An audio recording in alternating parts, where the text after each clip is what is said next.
தாவீதை ஆண்டவர் உயர்த்தின விதம் ரொம்ப பெருசு. தாவீதுக்கு நினைக்காத ஆசீர்வாதத்தை, நினைக்காத உயரத்தில் ஆண்டவர் போய் அவனை உட்கார வச்சார். அல்லேலூயா.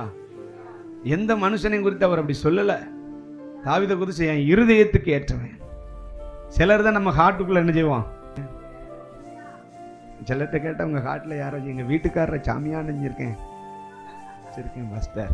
அல்லேலூயா. நீங்கள் யார்? என் வீட்டம்மா தான் உள்ள நினைஞ்சிருக்கேன் வச்சிருக்கேன். ஸ்தோத்திரம். ஆண்டவர் நம்மளை என்ன செய்யணும்னா அவர் ஹார்ட்டுக்குள்ள வைக்கணும். அல்லேலூயா. ஆண்டவர் சொல்லணும், என் மகன் எனக்கு பிரியமானவன், என் மகள் என் இருதயத்திற்கு ஏற்றவள். அல்லேலூயா. இருதயத்துக்கு ஏற்றவங்கன்னா உங்களுக்கு தெரியுமா? இருதயத்துக்கு ஏற்றன்னு என்ன தெரியுமா? நீங்க என்ன நினைக்கீங்களோ அதை தான் ஆண்டவர் நினைப்பாரு. ஆமென். ஆண்டவர் என்ன நினைக்கிறாரோ அதுதான் உங்க இருதயமே என்ன செய்யும், நினைக்கும். அதுதான் இருதயத்திற்கு ஏற்றது. சிலர் சொல்லுவாங்க, நான் நினைக்கவே இல்லை என் பிள்ளை நான் நினைச்ச மாதிரியே என்ன செஞ்சிட்டான்.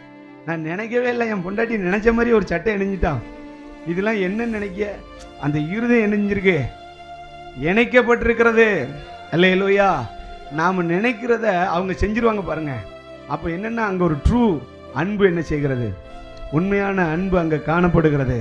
அல்லேலூயா. அதான் தாவீதை பார்த்து ஆண்டவர் சொல்றாரு, அவன் இருதயத்துக்கு ஏற்றவன்யா. அல்லேலூயா. அவன் இருதயத்துக்குள்ள என்ன செய்கிறான், இருக்கிறான். அவன் என் பார்வையிலே அருமையானவன்.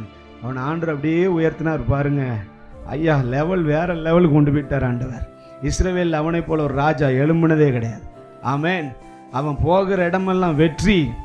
அவன் எங்க போனாலும் கர்த்தர் அவனோடு கூட இருந்தார்.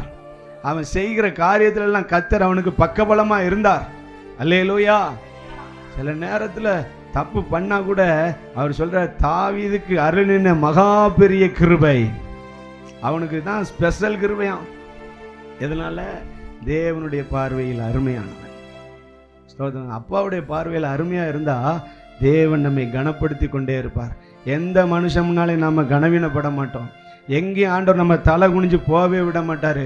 ஒருவேளை நம்ம தலை குனித மாதிரி இருந்தா கூட காலங்கள் வரும்போது யாருக்கு முன்னால தலை குனிறமோ அவங்க முன்னாலே நம்முடைய தலையை தேவன் உயர்த்துவார்.